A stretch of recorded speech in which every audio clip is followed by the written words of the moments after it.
ಅಪವರ್ತನವನ್ನು ಮಾಡುತ್ತೇವೆ 12ರ ಅಪವರ್ತನ.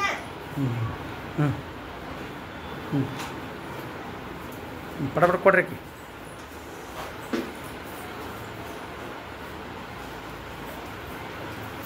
ಸ್ವಲ್ಪ ಸ್ಟೇಟ್ ಬರಲಿ.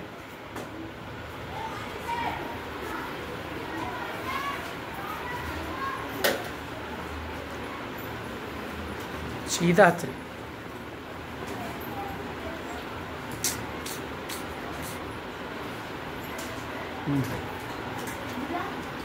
ಅದೊಂದು ನೋಡ್ರಿ. ಹಾಂ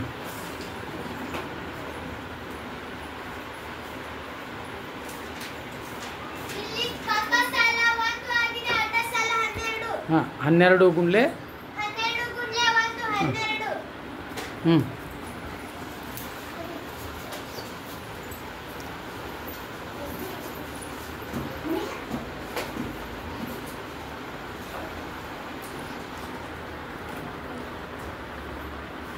ಸೊ ಫಾಸ್ಟ್.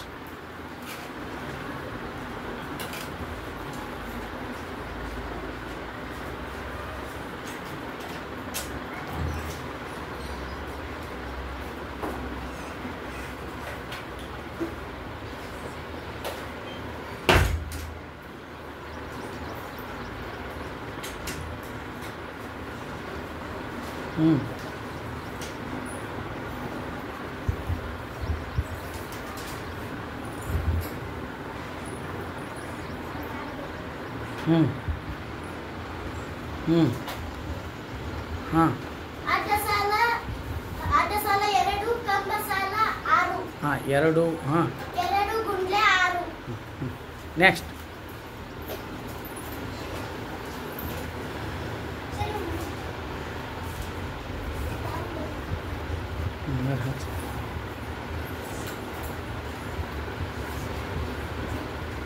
ಸೊ ಬೇಗ ಬೇಗ.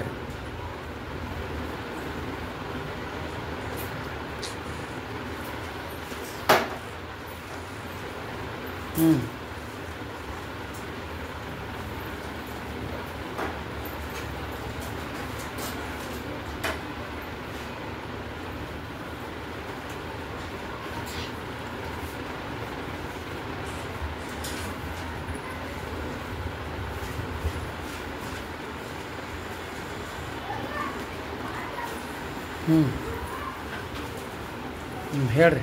ಅಡ್ಡ ಸಾಲು ಎಷ್ಟಾದ್ರು ರೀ? ಅಡ್ಡ ಸಾಲುಗಳು 6 ಆಗಿವೆ, ಕಂಬ ಸಾಲುಗಳು 2 ಆಗಿವೆ. 6 6 × 2. ನೆಕ್ಸ್ಟ್ ಮತ್ತೆ ರೀ. ಮತ್ತೆ ಯಾರು ಜೋಡಿಸ್ತೀರಿ? ಯಾರು ಜೋಡಿಸ್ತೀರಿ? ಬರ್ರಿ. ಮತ್ತೆ ಕಂಬ ಯಾವ ರೀತಿ ಜೋಡಿಸಿದ್ರೆ 12ರ ಅಪವರ್ತನ ಸಿಗ್ತಾವೆ ನೋಡಿರಿ.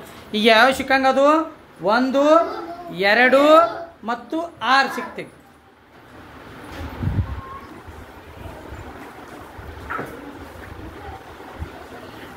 ಅಡ್ಡ ಸಾಲು ಇತ್ತು ಒಟ್ಟು 12ರ ಅಪವರ್ತನಗಳ ಲೆಕ್ಕ ಇಡ್ರಿ ನೀವು.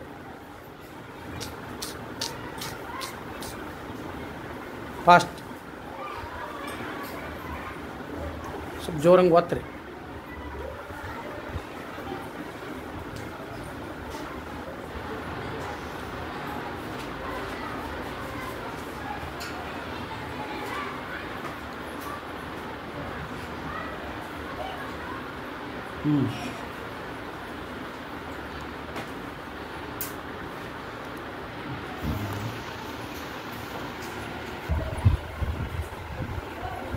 ಬೇಗ ಬೇಗ ಹೇಳಿಬಿಡಿ ಲಾಸ್ಟಿಗೆ.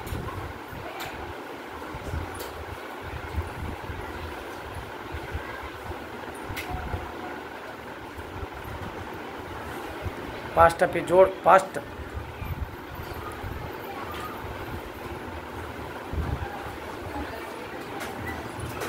ಏನೇನ ಅದು ಹೇಳ್ಬಿಡಿ.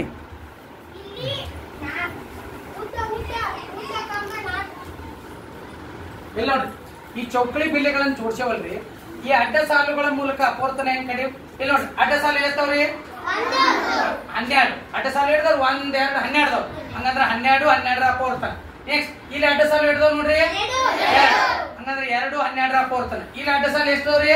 12ರ ಅಪವರ್ತನ. ಅಪವರ್ತನ 1 ಇಲ್ಲಿ ಅಡ್ಡ ಸಾಲು ಹಿಡಿದ ನೋಡ್ರಿ 1 2 3 4 ಹಂಗಂದ್ರೆ 4 ರ ಮಗೆ 12 ಐತಲ್ರಿ ಹಂಗಂದ್ರೆ 4 ಕೂಡ 12 ರ ಅಪವರ್ತನ ಇಲ್ಲಿ ನೋಡ್ರಿ 1 2 3 4 5 6 12 ರ ಅಪವರ್ತನ 6 ಹಂಗಂದ್ರೆ 6 ರ ಮಗೆ ಎಷ್ಟಿದೆ ರೀ 12 ಇನ್ನೊಂದು ಯಾವ್ದು ಇದೆ ರೀ ಯಾವ್ದ್ರಿ 3 ರ ಎಷ್ಟು ಅಡ್ಡ ಸಾಲು ಬರಿಬಹುದ್ರಿ ಅಲ್ರಿ 4 4ರಂತೆ 3 ಬರಿಬಹುದಲ್ರಿ ಹಂಗಂದ್ರೆ 12 ರ ಅಪವರ್ತನಗಳನ್ನ ಈ ರೀತಿ ಚೌಕಳಿ ಬಿಲ್ಲೆಗಳನ್ನ ಬಳಸಿ ಏನ್ ಮಾಡ್ಬೋದು ಅಪವರ್ತನಗಳನ್ನ ಕಂಡುಹಿಡಿಬಹುದು ನಾಳೆಗೆ ಈ ರೀತಿ ಮಾಡ್ಕೊಂಡ್ ಬರ್ತೀರಿ